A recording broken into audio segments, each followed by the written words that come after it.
I think it's beginning to record, so I'm going to come up with it. I hope it is. So it hasn't said it's recording. I'll have to assume it is. Right. Hello and welcome again. We're on the 10th letter, and next week will be the 11th, and that will be the last for the sorry about that. My computer is playing up. Somebody managed to destroy the internet, and so I'm doing. So I apologize. I'll start again.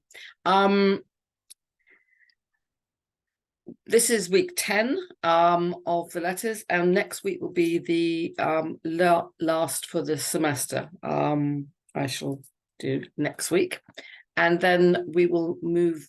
The second term we'll do the other half of the letters. And so this week we're in, hopefully, Yud. We've done Aleph, Bet, Gimel, Dalet, Hey, Vav, Zayin, Het, Tet, and now we're in Yud, the 10th letter of the alphabet. Yud, which is written with this tiny little mark, and then this Vav, which has become a vowel. I told you it can sometimes be a V, and sometimes it can be a vowel, an O or an U, and a Dalet, and it makes Yud or Yod, depending on whether this is a U or an O sound. Lots of arguments about what it is. So Yud, Yod is the 10th letter of the Hebrew alphabet, with a numerical value, therefore 10, the sound of Y, and it comes up in lots of words like I'm sorry, I'm having terrible problems because somebody broke my internet, and so I keep coming in and Harry, Harry, would you like to maybe restart your internet and just come back to the meeting? It will make no difference if I restart it. So I'll just oh, it's getting better now, so yes, I hope it's okay. Yes, somebody managed to break my internet, so I'm waiting for them to come and repair it. So Yud, the 10th letter, Yud, Yod, depending on how you pronounce this vowel, this Vav vowel. Lots of words, Yisrael and Yaakov, start with it. These two important characters. Yisrael is the other name of Jacob. Yaakov, hand is often a yad, Yad Vashem, hand and name. So the hand of God is the Yad, and also continuity, Yehuda, and unity, Yichud, is a very important word that starts with this Yud letter. And this is what it looks like, the shape of the Yud. This is, or Yod, depending on how you want to pronounce it. It's actually usually just done with a very small dot. This is a sort of bigger version of what it can look like. What does it mean? The letter Yud spelt with this Yud Vav Dalet, as it said, Yisrael and Yaakov. It's also used in the word Yid, which is a sort of slang word for Jew, but taken on in Yiddish as a Pintele Yid, a really defined, fabulous, on-point Yid. And the hand, which is also the allusion to God, the hand of God that takes you out of Egypt. Remember, the two hands, you've got the 10 digits, so the 10, Yud being 10. And the 2 feet also have the 10 digits, so 10 is your fingers and toes. So you're being brought out. This is the world of action, as are your feet. So Yud can mean this hand that brings you out. And in the Pesach Seder, there's a lot of God brought us out with a strong hand. So there's lots of hands flowing around in the Yud. The sound of the Yud, though, is it can be a consonant and it can be a vowel. As a consonant, it sounds like y in yes. As a vowel, it adds a diphthong sound. It elongates the vowel, so it becomes, if it elongates the vowel it's attached to. So it's a, e, I. It becomes that longer sound on the whole. So it can be a consonant or a vowel. And it's kind of interesting that this tiny little point, I know I've got this beautiful version of it that you'd see in the Torah scroll, but when people are writing it, they just tend to go like tiny little mark. This tiny dot can be a consonant and a vowel, and that is not lost on us, that this tiniest of the letters that floats above all the other letters can be both consonant and vowel. It can make almost an air-like vowel sound, and it can also be a y, a very definite consonant, this tiny little thing. So the design of the yod, on the simplest level, it's just a point, a dot, and it represents God's essential power, this tiny little point that everything starts from. Every line, every mark starts with a point. So this sort of symbolizes God, who is indivisible. Looks a bit like a flame that soars in the more beautiful version of it, representing a soul of a Jew or person yearning to unite with God. It also represents the method by which the blessing descends from God to his people. And I'll show you more of this in a second, because the yud also represents a seminal drop, the concentrated power of God. And we talk about it as if it's a very masculine seminal drop coming in to be received by us. The vav represents the descent. So you go from a yud to a vav, which is the descent into our world, and forms a sort of chute down which the blessings travel. So yud vav for the word yud, and it ends with a dalet, yud, which has height and width and represents the physical world, signifying how God's blessings are manifest. They come the y, the v, and the d, yud, to manifest into every aspect of nature. So we don't think that God's blessings only reside up in heaven. They flow down into this corporeal, visceral world of health and sustenance and success, this very, very physical world in which we live. So the yud, the word for the letter, represents this point, this descent, and this breadth, this spreading out into the world. And that's maybe why the priestly blessings, each line of it begins with a yud. Maybe taking it too far, but I quite like that. The idea of may God bless you and keep you, it starts with the letter yud, yevarecha, it's a please will God, Hashem, yesimcha, that's also samrecha, sorry, will guard you. Ya'ar Hashem panav, face, elecha v'hinecha, it's to be gracious, to be. Hanin is grace. Yisar Hashem panav elecha v'yasam lecha shalom. May God turn his face, panav again, towards you, elecha, and grant upon you peace, shalom. And so there is a yeah starts each line of this blessing. And every letter, obviously, of the alphabet begins with a yud, because you have to start from some point on the paper, and you start with a yud.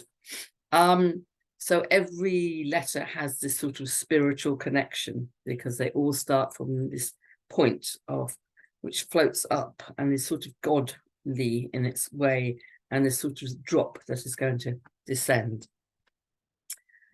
The gematria of yud is 10, and up until now we've had single integers. We've gone 1 to 9. Now we're going into the realm of two-digit numbers, and the counting changes now. Yud is 10, and then the next letter that we're doing next week, Kaf, is 20, and the next letter, Lamed, is 30, and Mem is 40, and so on. We go up in tens now. So the first 9 we can go Yud for 10 and Aleph for 1 and write Yud Aleph, and it would be 11. So now we're starting to be able to add the numbers together in easier integers of 10.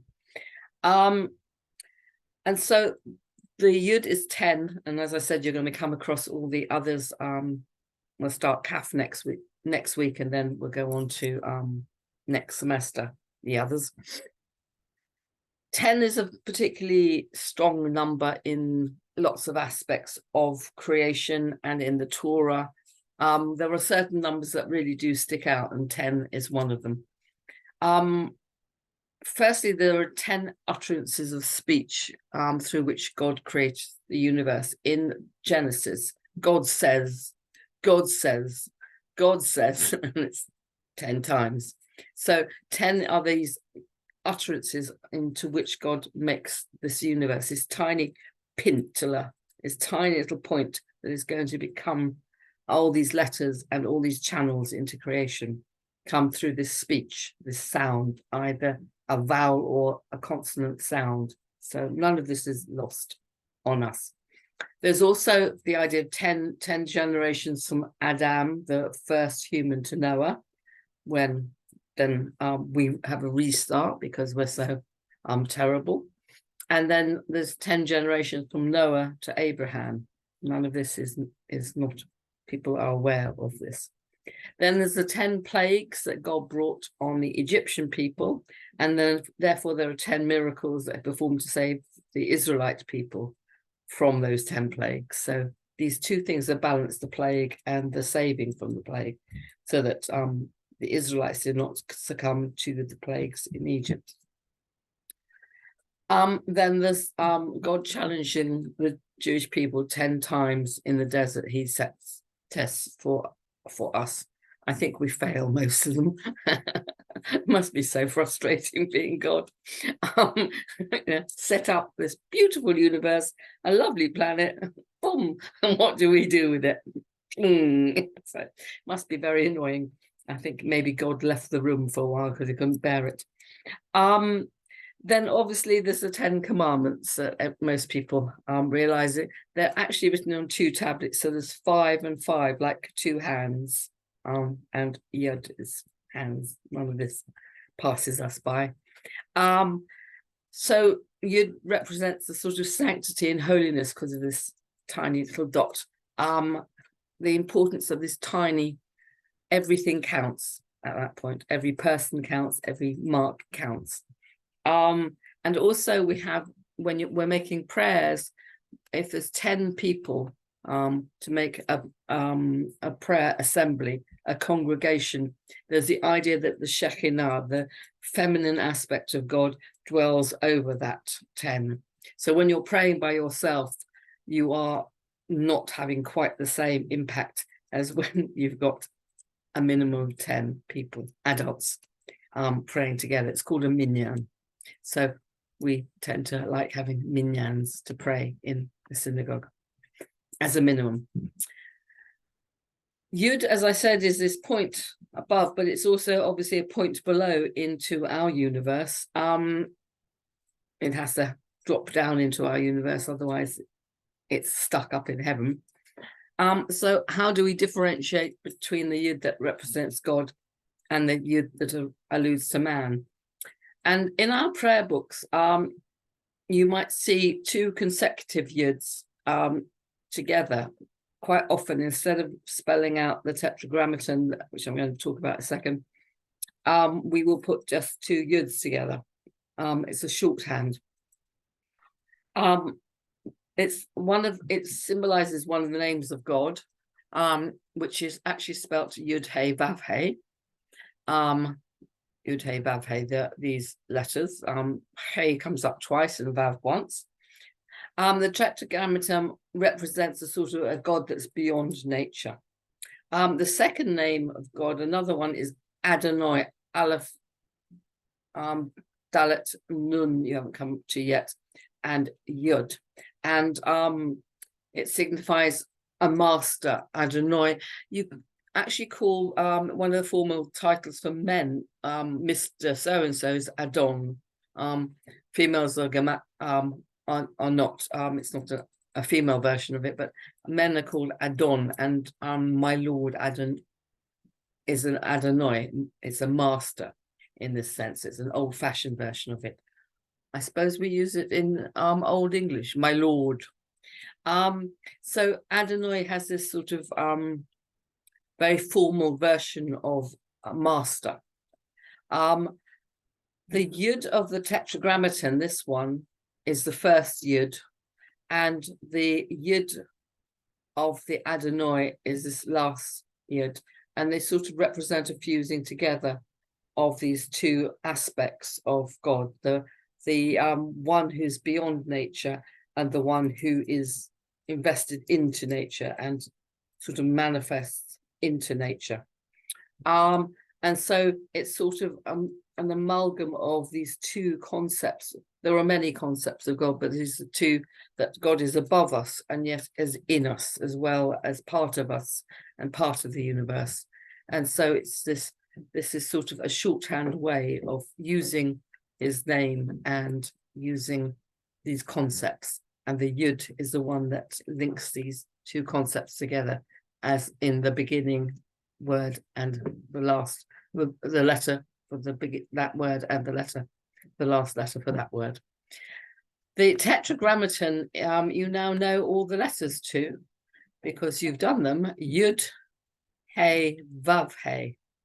And it's this idea that there's this point in this tetragrammaton version of God, and it descends into the Hey, which is like our shoulder width, the things we can do with our hands, down through the Vav, which is our body, this sort of, because we're upright animals, we've got this link, the Vav links between the upper and the lower, and the second Hey, which are the sort of feet, the action, the hips, the formation part of us as well, of course, the genitals. And so we're going from this drop into this body that then descends into an area that we can then regenerate and an area of action. Some people map this tetragrammaton, Yud Hey Vav Hey, onto the Sephirot as well. And so they'll say, this is the Yud, this is the Vav, these are the Hey, this is the Yud, this is the Hey that's spread out into the world, Chesed and Gevurah. This is the Vav going down, and this lower group here is the other Hey that spreads out strength and power and ambition. And so people map things together. It's also the four worlds that we talk about, the highest world, absolute Beriah, Yetzirah, and Asira, that we're in doing things in. The other thing that people play with, because we can't stop playing with letters and names and words and formations and what sounds and what they mean, is to take the letters as they appear in the tetragrammaton and separate them. Yud, Yud Hey, Yud Hey Vav, Yud Hey Vav Hey. And people, do lots of things with them and add up what they mean. So there are 5 of these Heys, and what was it?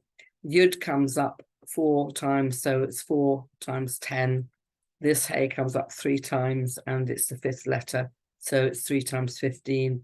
Vav comes up twice, and it's the 6th letter, so 2 times 6 is 12.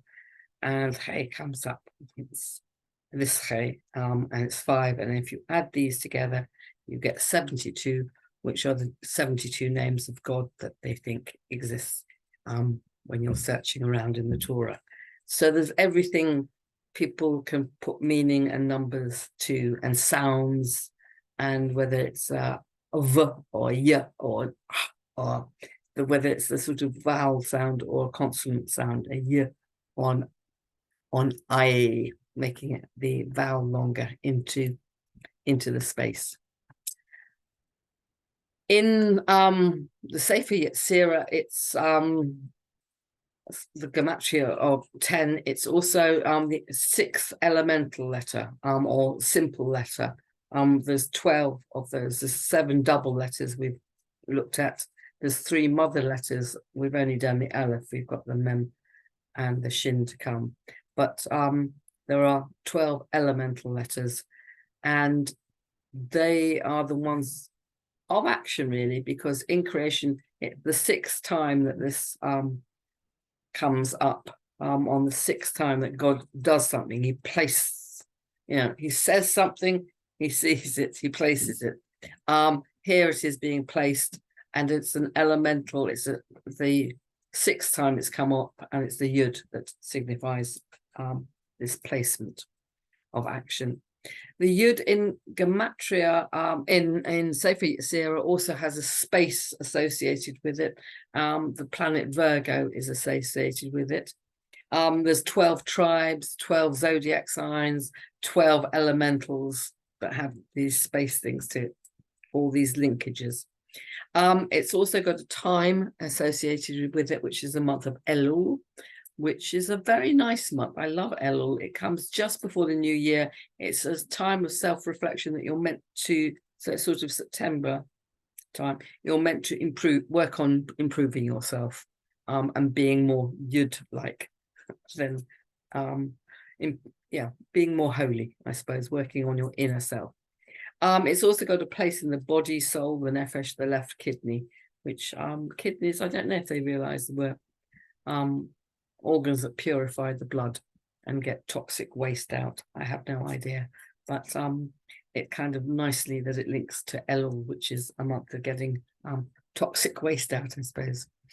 And finally, you can also, there are versions, this is the sort of Kabbalah version, but in the Sefer Yetzirah version, there are versions where they put all of this onto 10 fingers instead of having it in this diagram. They sort of pull it apart so that they get a right half and a left half. And that pulling apart gets a sort of tension between the two sides.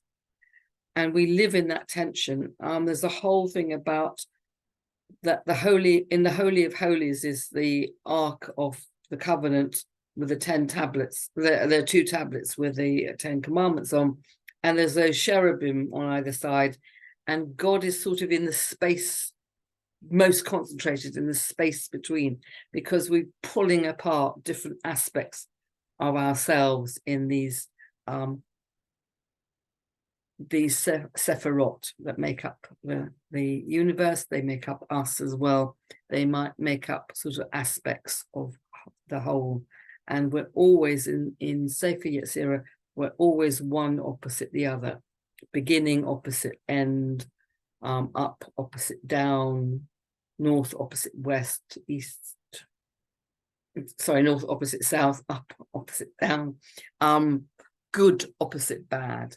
So we're always in this sort of pulling apart, and we need both of them. We need that tension to hold us together. It's an interesting concept. So that's Yud, this sort of vowel consonant, dot up there, dot down here, linked to a whole load of very sort of huge and holy ideas, and obviously linked to action as well. To the number 10 is linked to action in this world, and the action of the feet going towards doing things. It's not just that you do things with your hand, you do things, you go towards things that you're meant to go towards. So there's lots of links between 10 and action and holiness up above the thing that starts the action. The closest I can think is a bit like people that have Parkinson's disease can do the action once they get going, but they can't initiate the action because it doesn't, the dopamine up in the brain doesn't initiate it to the bit that says move your feet, and then they move their feet. This is like the yud sort of thing that initiates action into our hands and into our feet to do things. So I quite like this idea of this tiny little dot that starts it all. So I thought we'd end with a meditation on the yud, so you can make yourself as comfortable as you want. And sit back in your chair and just relax a bit and take a couple of nice deep breaths in and out, just to really let go. As much as taking in the breath of life, you're also letting go of things that are in the way. And the main thing that gets in our way is our ego, and gets in the way of our connection, our yichud, our connection with God, or with something holy. And in Hebrew, it's sort of the yesh. The yesh, it means there is, and ein means there isn't. And yesh is sort of there is something. And it starts with that drop, that tiny little point. But it can get in the way if that becomes the whole, that point expands too much into our whole being. And all we are is this huge ego going around, not realizing perhaps that other people have egos and needs, and that the only way to make that yichud, that connection, is to abandon some of the ego. And that's very, very hard to do. And in meditation, most people spend a lot of time trying to abandon the ego, let things go, to get into that place where they're just back in the point rather than in the whole world. And that's not to say that this whole world isn't fabulous. It's fabulous. Sometimes we need to get out of it into this tiny point where we can almost float up and reconnect with the source. Just to remember, and just to be somewhere that isn't just about us, but is about a creative force. Just this tiny dot that starts the whole thing rolling. This extraordinary, almost nothingness from which we come. We think we're taking up all of this, and yet we can also practically disappear back into that source. Just let go and be back in that source of it all.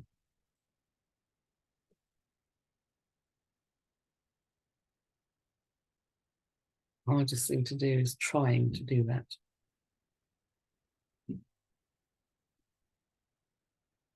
Getting back to that floating little point that can connect with any letter, any sound. Little point. Almost nothing.